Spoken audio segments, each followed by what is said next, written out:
अखण्डमण्डलाकारं व्याप्तमयेन चराचरम्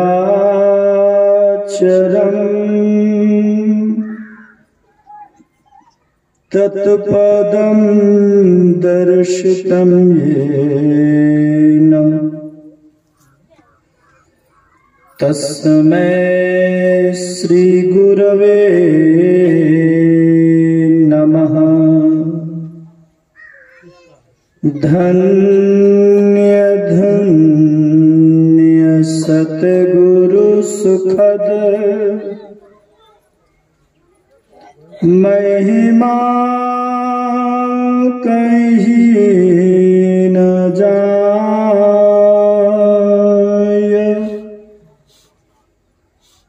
जो कछु कहूँ तुम्हारी कृपा मोते कछु न बसाय। जो कुछ कहूँ तुम्हारी कृपा मोते कछु न बसाय। सर्वक्षण स्मरणीय अनंत श्री विभूषित परम पूज्यपाद सद्गुरु महाराज के पावन श्री चरणों में कोटिशः नमन। मंचासीन परम पूज्य स्वामी गुरुनंदन जी महाराज के श्री चरणों में बारंबार नमन। परमादरणीय श्री तपेश्वर बाबा के श्री चरणों में भी सादर नमन।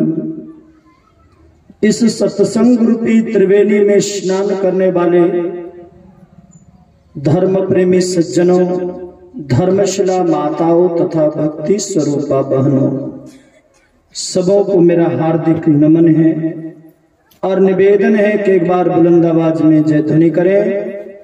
श्री सद्गुरु महाराज की जय। सप्ताह ज्ञान यज्ञ का आज छठा दिन है। ये 6 का बहुत बड़ा महत्व है। हमारा आपका जीवन 6 विकारों से भरा हुआ है। काम, क्रोध, लोभ, मोह, मद और मात्सर्य। पूर्ण आनंद की प्राप्ति के लिए 6 विकारों से अपने जीवन को मुक्त करना पड़ेगा। और जो व्यक्ति 6 विकारों से अपने जीवन को मुक्त करना चाहते हैं उनके साथ उनको मन रूपी रावण से युद्ध करना पड़ेगा। प्रसंग में आप लोगों ने श्रवण किया कि प्रभु श्री राम युद्ध भूमि में है। इनके प्रतिद्वंदी के रूप में राजा रावण भी युद्ध भूमि में है, लेकिन दोनों में असमानता है। असमानता क्या है? तो रावण रथ पर सवार है और प्रभु श्री राम के पास रथ नहीं है। रावण अस्त्र शस्त्र से सुसज्जित है तो प्रभु श्री राम के पास मात्र तीर धनुष है। रावण के पास राक्षसों की सेना है तो प्रभु श्री राम के पास बंदर भालुओं की सेना है। रावण छल प्रपंच के विद्या में प्रवीण है तो प्रभु श्री राम निष्कपट है। ये असमानता को देखकर यहां तक कि प्रभु के चरण में चरण पादुका तक भी नहीं है, जूते चप्पल तक भी नहीं है। ये असमानता को देख करके विभीषण जी का धैर्य टूट गया, मन में संदेह उत्पन्न हो गया। क्यों संदेह, क्यों? तो रामायण में लिखा है, अधिक प्रीति मैंने भाषण देहा। जहां अधिक प्रीति होती है वहीं संदेह उत्पन्न होता है, जहां बहुत प्रेम होता वहीं संदेह। जैसे कभी आपका बेटा मेला देखने के लिए गया है, सही समय पर मेला से बेटा लौटा नहीं है, तो आपके मन में अनेकों संदेह उत्पन्न हो जाता है, पता नहीं अब तक तो आ जाना चाहिए। फोन करते हैं, साथियों को पूछते हैं कि अभी तक आया क्यों नहीं। बेटा एक नहीं अनेकों बेटे मेले में गए होंगे, परंतु संदेह किसके प्रति? अपने बेटे के प्रति, क्योंकि उस बेटा से आपको प्रेम है। कभी आप लोग अपने बेटी को या अपने बेटे को ट्रेन पर बिठाए होंगे, जब तक गाड़ी नहीं आती तो पूछते रहते हैं, पता नहीं, मन में संदेह रहता गाड़ी आएगी, कैसी भीड़ होगी नहीं होगी। गाड़ी आ गई, गाड़ी पर बिठा दिए, गाड़ी से बाहर निकलकर समझाते बुझाते हैं, देखो ट्रेन का भोजन मत करना, अनावश्यक लोगों से दोस्ती नहीं करनी है, अपने सामान का ख्याल रखना, अपने बच्चों का ध्यान रखना। तमाम तरह की बातें होती रहती है। गाड़ी खुली, बाय बाय बाय, और फिर घंटा डेढ़ घंटा के बाद पहुंच जाता है, बेटी भोजन कर ली, बच्चे सो गए, पानी पी लिया, सामान सुरक्षित तो है ना। जब तक कि वो बेटी गंतव्य स्थान तक पहुंचकर ये सूचना ना दे दे, पिताजी मैं सकुशल पहुंच गई हूं, तब तक पिता को संदेह बना रहता है, मां को संदेह बना लगा रहता है। क्यों? बेटी तो एक नहीं अनेकों बेटियां उस ट्रेन पर चढ़ी, परंतु आपको संदेह किसके प्रति? अपनी बेटी के प्रति, क्योंकि उस बेटी से आपको प्रेम है। प्रभु श्री राम को भी संदेह इसीलिए हो रहा है क्योंकि प्रभु श्री राम के प्रति जो विभीषण जी को संदेह हो रहा है। क्यों? क्योंकि प्रभु श्री राम के प्रति विभीषण जी का अनन्य प्रेम था, और इसीलिए उन्हें संदेह हुआ, क्योंकि रावण की शक्ति से वो परिचित था। इसलिए प्रभु श्री राम से विभीषण जी ने कहा कि हे नाथ, ऐसे बलवान शत्रु को कैसे मारिएगा? नाथ नरथ नहीं पद त्राना, केहि विधि जीतब वीर बलवाना। ऐसे बलवान शत्रु को कैसे जीतिएगा? क्योंकि आपके पास तो कुछ भी नहीं है। प्रभु श्री राम मुस्कुराए और कहा, हे सखा, हे मित्र, जिससे जीत होती है वो दूसरा ही रथ है। रथ रावण के पास भी है, रथ मेरे पास भी है। मेरे पास धर्म में रथ है और रावण के पास अधर्म का रथ है। धर्मवान व्यक्ति थोड़ी देर के लिए पराजय की ओर बढ़ता जरूर है, लेकिन उनकी जय निश्चित, उनकी विजय निश्चित होती है। लेकिन अधर्मी व्यक्ति, पापी व्यक्ति थोड़ी देर के लिए जय की ओर बढ़ता है, लेकिन उनका पराजय सुनिश्चित है। मैंने धर्म की रक्षा की है, मैंने अपने जीवन को धर्मपूर्ण बिताया है, मेरा जीवन धर्म में है, इसलिए मेरी जय होगी, मेरी विजय होगी। हे सखा, इनका फोन बंद करिए। हे सखा, जिससे जीत होती है वो दूसरा ही रथ है, ये लकड़ी और लोहे का रथ नहीं है। इसका मतलब क्या है कि जो आमने सामने हम लोग जन साधारण लोग समझ रहे हैं जिस युद्ध को, वो युद्ध नहीं है, कोई और युद्ध है। वो कौन सा युद्ध है, उसके पात्र कौन कौन है, इसको स्पष्ट किए हैं एक संत हुए दरिया साहब बिहारी। उन्होंने कहा, काया गढ़ कनक मन रावणा मद है, कुमति कुंभकर्ण मदमस्त माता। मेघनाद गर्जी बातें करे, सुन बे मूड फिर होत पाता। भक्त विभीषणा भरम जाके नहीं, राम के काम में आप राता।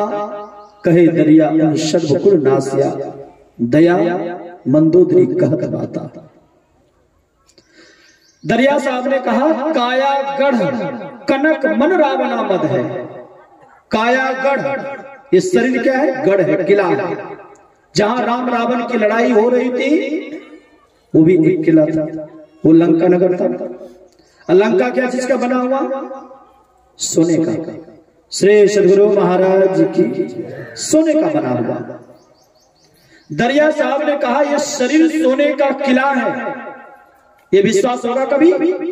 सब लोग जानते हैं क्षिति जल पावक गगन समीरा, मिट्टी जल अग्नि आकाश वायु, ये 5 तत्वों से बना हुआ शरीर और संसार है। फिर ये शरीर सोने का किला कैसे हो सकता है? दरिया साहब ने इसीलिए शरीर को सोने का किला कहा क्योंकि सोना बहुत कीमती होती है, बहुत सोना बहुत कीमती होता है। विचार करिए, सोना को वही व्यक्ति खरीद सकता है जिनके पास की पूंजी है। उसी तरह ये मानव शरीर क्या है? अनमोल तन है। किसी ने कहा ना ये मानव तन अनमोल रे। अनमोल मतलब जिसका मूल्य आंका नहीं जा सकता।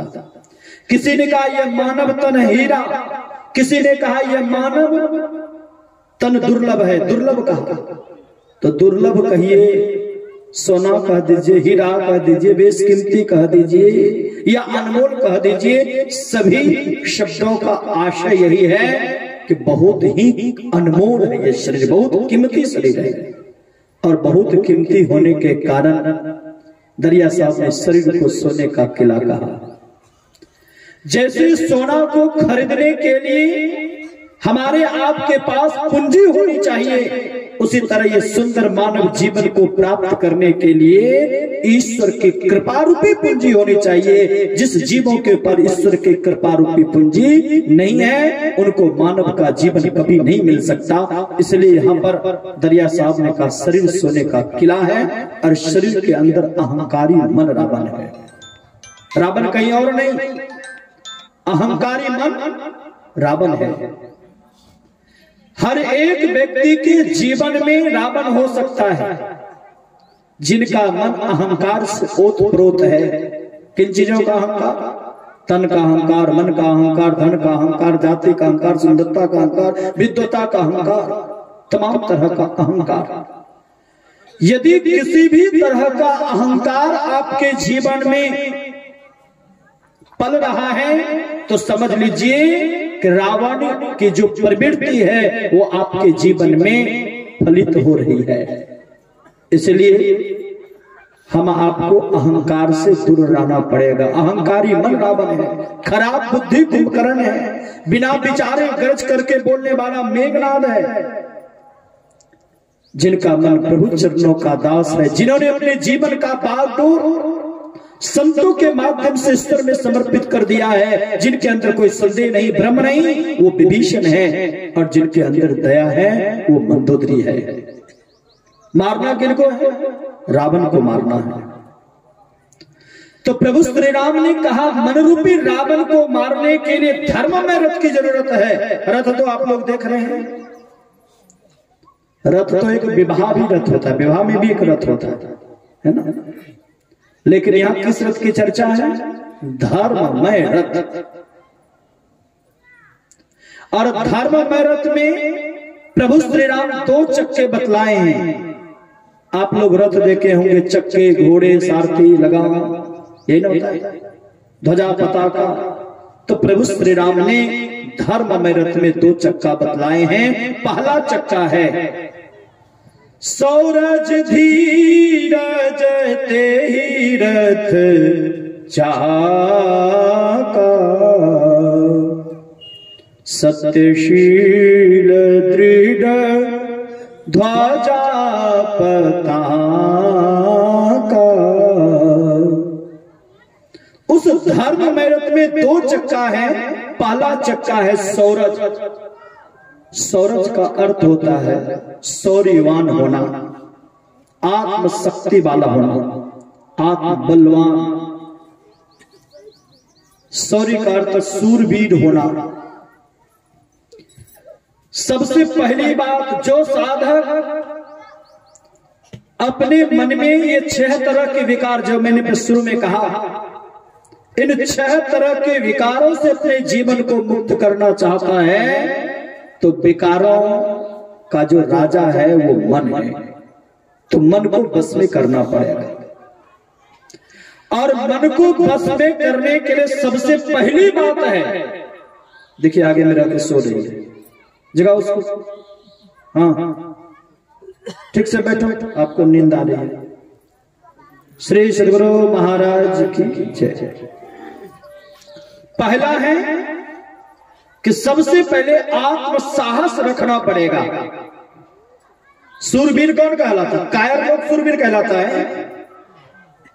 जिनके अंदर आत्म बल है वही सूरवीर कहलाता है। तो सूरवीर यदि बनना चाहते हैं तो सबसे पहले प्रभु श्री राम ने कहा कि आपके अंदर आत्म बल होना चाहिए। कहेंगे सूरवीर बनने की आवश्यकता क्या है? अभी आप लोग बैठे होंगे तो मन उतना नहीं भागता होगा। जब ध्यान करने के लिए बैठ जाइए, सिर्फ आंख बंद करने के लिए आंख बंद करके बैठिए। जिन बातों का चिंतन आपने कभी नहीं किया वो बात भी सामने आने लग जाती है। हम साधक साधिकाएं घबरा कर कहते ये काम हमसे नहीं होगा, यही कायरता हो जाती है। जब ध्यान करने के लिए बैठते हैं तब ये मन में अनेकों तरह का विकार आता, अनेकों तरह की बातें आती है।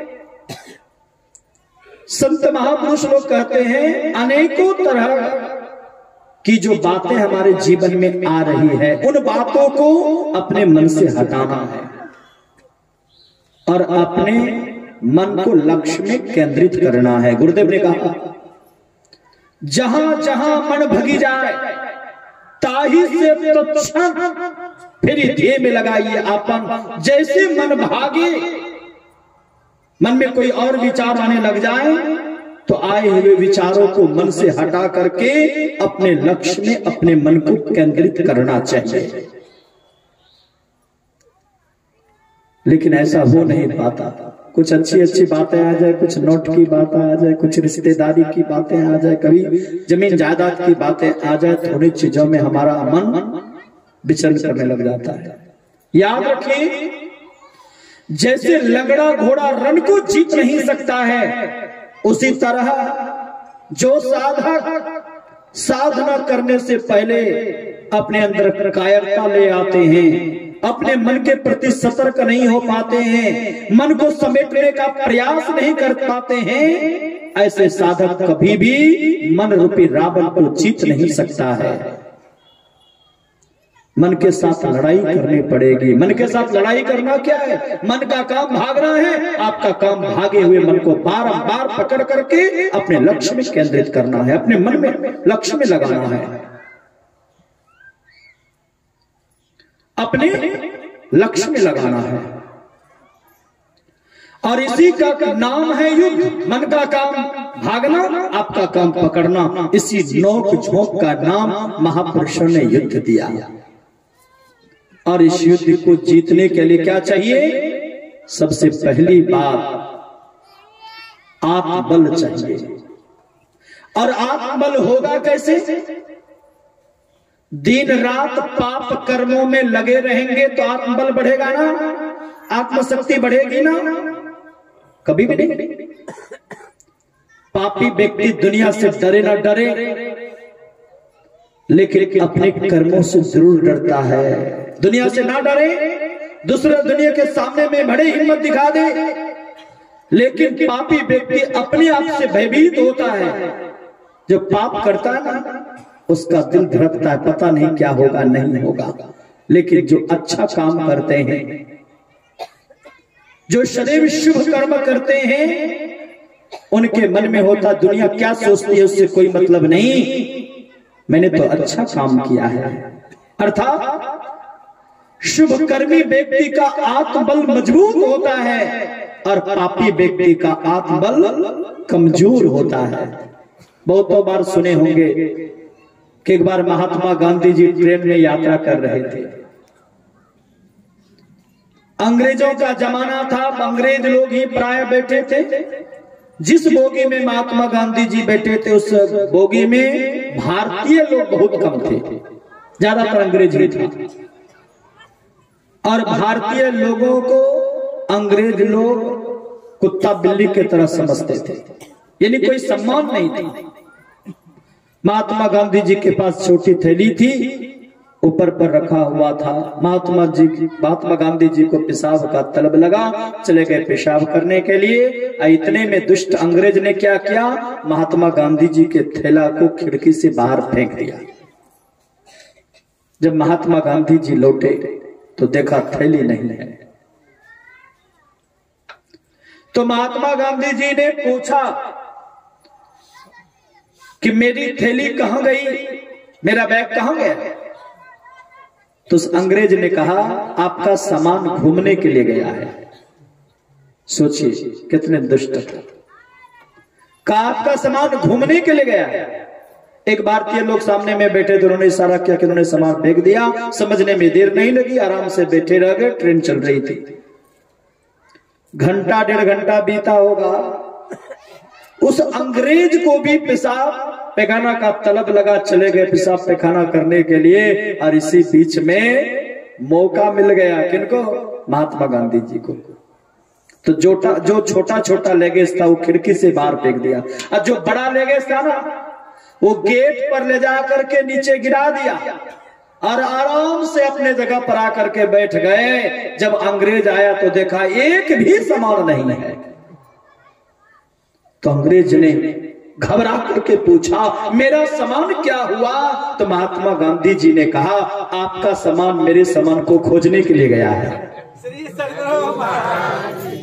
सोचिए इतना आत्मबल आया कैसे, पाप कर्म करके। समझ में बातें आई होगी। जो साधक अपने मन को निग्रह करना चाहते हैं उनको अपने जीवन को पाप कर्मों से बचाना होगा। पाप कर्म से बचाएंगे तो आपके अंदर आत्मबल आएगा, शूरता आएगी, आपके अंदर शौर्य का गुण आएगा। शौर्य ये पहला चक्का है।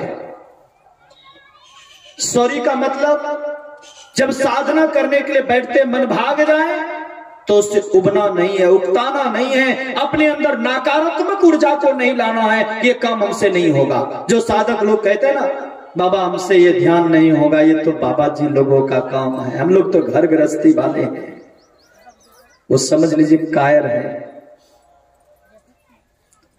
हमारे गुरुदेव ने क्या कहा, आओ बीरो मर्द बनो, अब जिद तुम्हें तजना होगा, मन निग्रह के समर क्षेत्र में सम्मुख तुम डटना होगा। मन का काम भागना है, मन के साथ आपको डटना पड़ेगा, मन के साथ युद्ध करना पड़ेगा, मन को अपने नियंत्रण में लाना पड़ेगा, और तभी तुम क्या कहलाओगे, मर्द, साहसी बनोगे। आओ बीरो मर्द बनो, मर्द बनो। और मर्द बनने का तात्पर्य मर्द कौन, जो अपने मन को निग्रह करता है। माताएं तो सोचते होंगे कि हम लोग तो मर्द नहीं हैं, फिर मन को कैसे निग्रह करेंगे, है ना, हम लोग कैसे मर्द बनेंगे। तो सुना होगा ना आप लोगों ने, खूब लड़ी मर्दानी वो तो झांसी वाली रानी है। झांसी शब्द का प्रयोग, झांसी वाली रानी मर्दानी शब्द का प्रयोग क्यों किया? क्योंकि उनके अंदर आत्मबल था, आत्मशक्ति थी।